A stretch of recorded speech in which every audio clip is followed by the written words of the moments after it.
Looping has been an essential part of my creative process for nearly as long as I've been a musician. So important, in fact, 4 of the pedals on my board and the majority of this space is dedicated to looping. The ability to capture ideas and hear everything back has not only allowed me to have more productive writing sessions, but this process of hearing my performance play back in real time has made me a better musician. Looping provides instant feedback to your performance. Like looking into a mirror, looping makes you aware of your own tendencies, your mistakes, your ability to play in time with yourself. For over 10 years now, I have had loop pedals on my board and have really enjoyed the simplicity of those devices. They typically offer you one loop with basic start and stop, overdubbing, and that's kind of it. And so what I would do is I would place multiple loop pedals in my signal chain, and that would give me the ability to create more complex loops and decide on what effects get baked into the loop and what remains variable after the fact.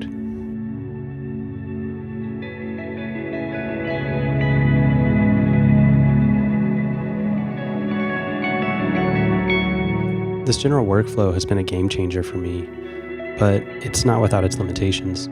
The simplicity that I just praised a minute ago can often feel like a ceiling on my creativity. And so I began to wonder, what would it be like if I had a loop pedal that didn't have limitations, that could capture the depth of my ideas in the moment and not hinder my creativity?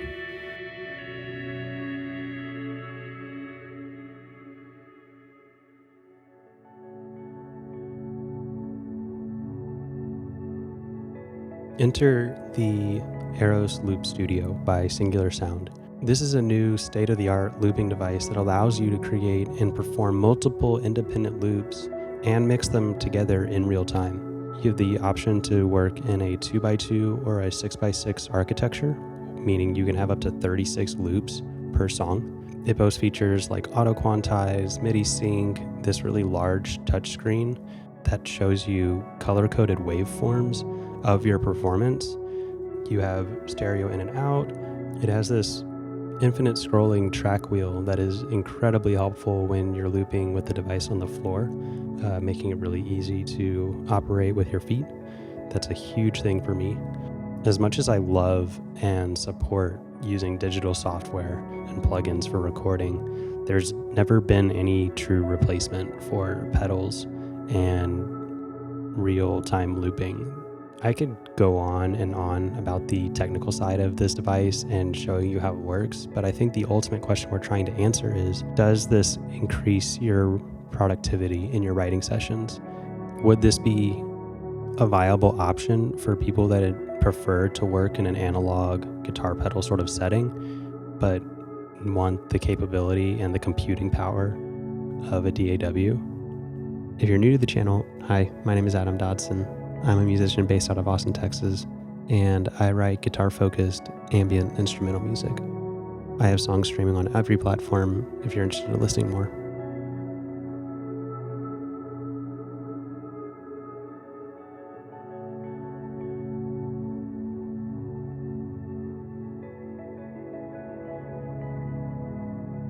I'd like to open up the working session of the improv that we just listened to. So just general navigation, the track wheel can scroll up and down. You have these 3 sort of like functionality buttons, and then this is the kind of your main like play and stop button.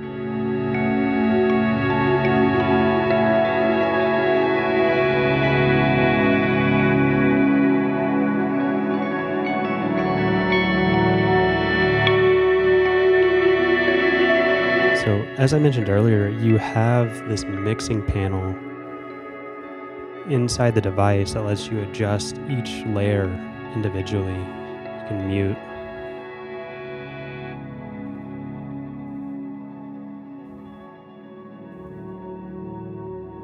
adjust the fade.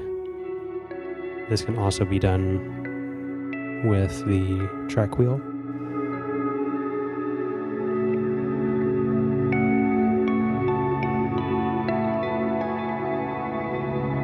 Cycle through them.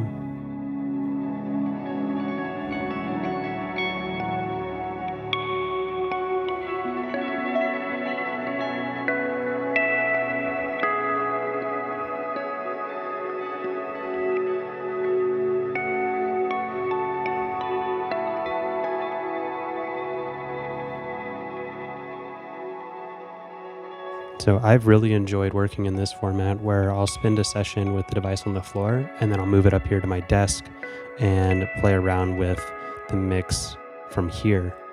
I'm recording everything directly into Logic right now through my amp and capturing this new performance of me tweaking things on the fly.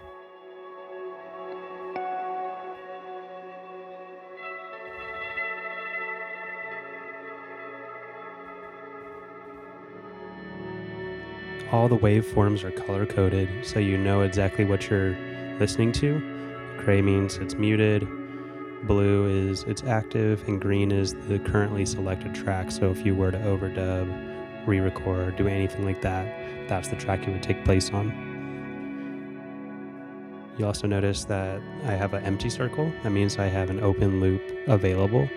So I could record just like that. And you saw it queued it up. And once it gets to the end of the phrase, you'll see it enters the overdub.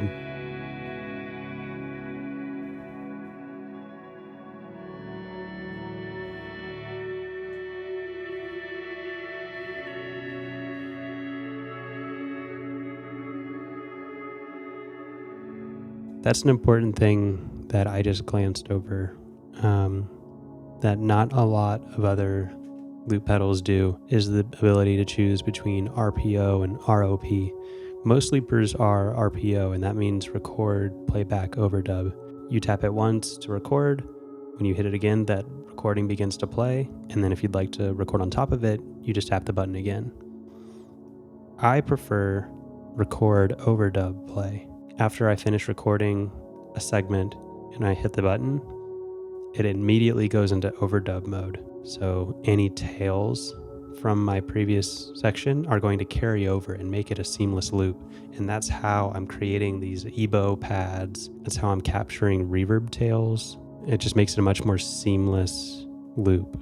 Another thing I really enjoy about this pedal is that you can choose whether you want your tracks quantized or not, if you want them to be equal length or not. If you wanted, you could have 6 tracks that all have their own independent length, and so you end up with these loops cycling on top of each other in different intervals. And that can be really interesting if you're creating like ambient soundscapes and want it to be continuously evolving and unique throughout. So let's just take a second to play around with the mixing panel and just see how we can create something new with what we already have.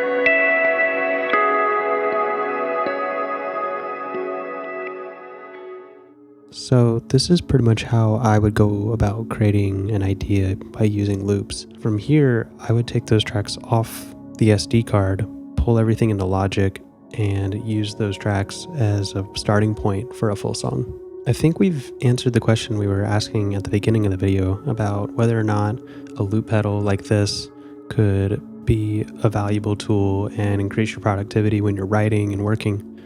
I find this to be a very beneficial device for idea creation. The looping environment it provides doesn't feel limiting in the way the traditional plug-and-play loopers have made me feel in the past. I feel like it can keep up with the speed of my brain, which is exactly what you want when you're in the moment, and especially when you're live looping. It's really frustrating when you feel like technology is what's slowing you down. I think the Loop Studio is a really great middle ground between simple and intuitive looping and a fully fledged DAW where I often get lost in sort of this option paralysis that can take me out of the moment. These are my thoughts. I hope you enjoyed the video and the demo. Lastly, I shared the full uncut improv session we've been listening to throughout this video, so check that out next if you want to see exactly how I built this loop from the ground up. Thanks for watching, and I'll see you in the next one.